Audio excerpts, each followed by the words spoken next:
Canola School on RealAgriculture.com is brought to you by Alberta Canola Producers Commission, Sask Canola, and Manitoba Canola Growers.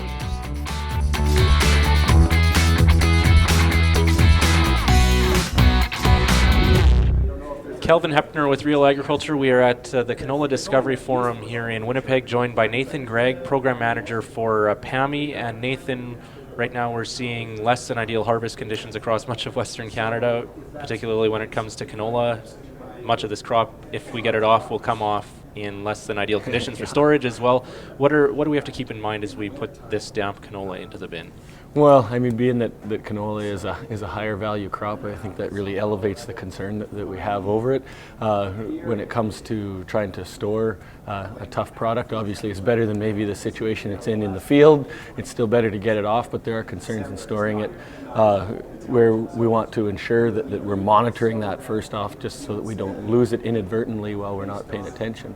From there, I think it comes down to some things that we can do to try to push things in our favor the best as possible. So to me, that's using things like optimizing your bin size, so using what smaller bins you have, spreading that grain out into multiple bins instead of filling even a small bin right up to the top.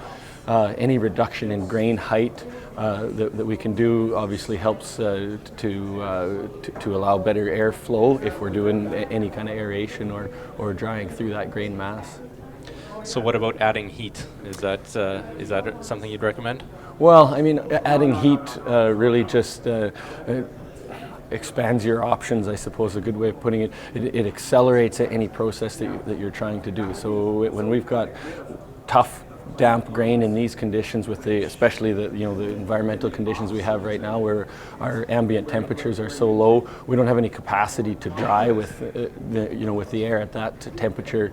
It's going to be a slow process, so slow that it's ineffective.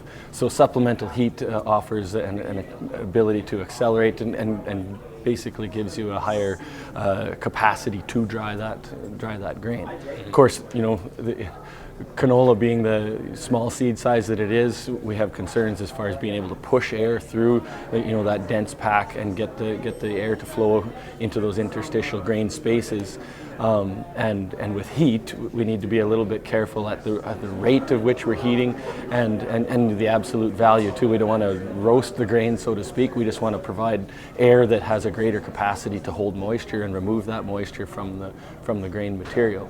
So it's an option, but it, again, comes with concerns and things that need to be monitored as well. And it goes without saying too that if we're putting this into the bin, we need to be monitoring it. Absolutely. And checking it. I mean, number one, you have to know that when you're taking tough grain like this, it's not a put it away and forget it. It's sort of going to be a 24-hour job type of thing that you need to be thinking about it. And as environmental conditions change and air temperatures change, as you're blowing air through that bin, you got to be thinking what that does to the material that it's exposed to. So it's sort of not just sit there and wait. It has to be actively monitored.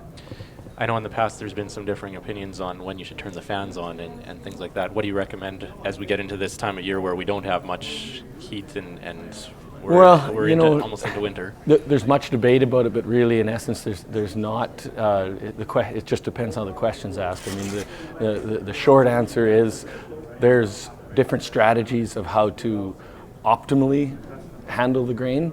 And most efficiently, and how to do it fastest, and all those things. But it comes down to your philosophy, I guess. So in my perspective, running the fans all the time is your safest bet. It's not necessarily your most energy efficient. It's not necessarily going to get the job done the fastest, but it's sort of the safest that you can't screw up, because you're constantly changing that air, and you won't end up sort of stalling the moisture front somewhere within the grain mass. So it's the safest when you don't know what you're doing and you're not maybe able to monitor those conditions and match them to what your grain is and sort of figure out all the mathematical calculations that are required.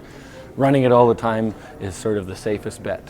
From there's better strategies of running it just at night or just at the day, depending on what the ambient temperature is relative to what the temperature of the grain is and what the relative humidity and all those factors. So there are strategies that can do it optimally and more efficiently and less energy requirement. All right. Thanks for your insight, Nathan. You're welcome.